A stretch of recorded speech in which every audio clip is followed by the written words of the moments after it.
నమస్తే మిత్రులారా, నేను మీ శ్రీనివాస్ చౌహాన్ అడ్వకేట్. మిత్రులారా, బినామీ ఆస్తులంటే ఏంటి?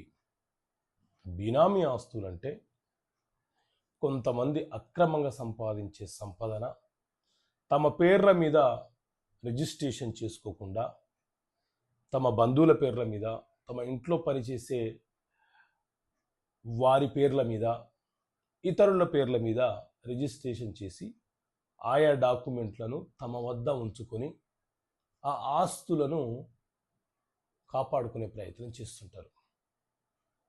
కొంతమంది అక్రమార్కులు ఈ పద్ధతిని అనుసరిస్తారు.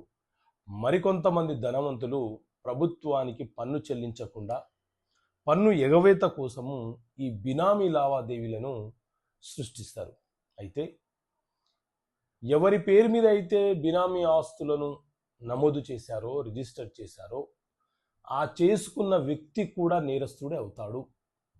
బినామీ లావాదేవీల చట్టం 2016 సవరణ ప్రకారంగా, అందులోని సెక్షన్ 3 ప్రకారంగా బినామీ లావాదేవీలను మనము రిజిస్టర్ చేసుకున్నట్లు రుజువు అయితే అది నేరం అవుతుంది. దానికి 3 సంవత్సరాల శిక్ష పడే అవకాశం ఉంటుంది.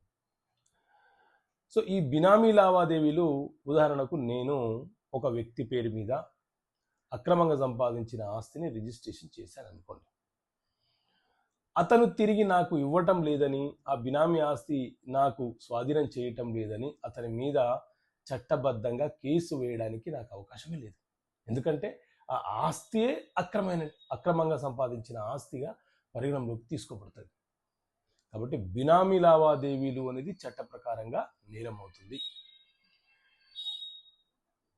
ఈ చర్య చేసిన వారి మీద, అలాగే ఎవరి పేరు మీద అయితే రిజిస్ట్రేషన్ చేశామో వారి పేరు మీద కూడా చర్యలు తీసుకునే అవకాశం ఉంటుంది.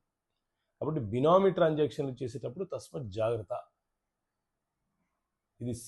ఇది బిఎన్ఎస్ఎస్ అలాగే బిఎన్ఎస్ ప్రకారంగా క్రిమినల్ చర్య అవుతుంది. ఓకే మిత్రులారా, థ్యాంక్ యూ.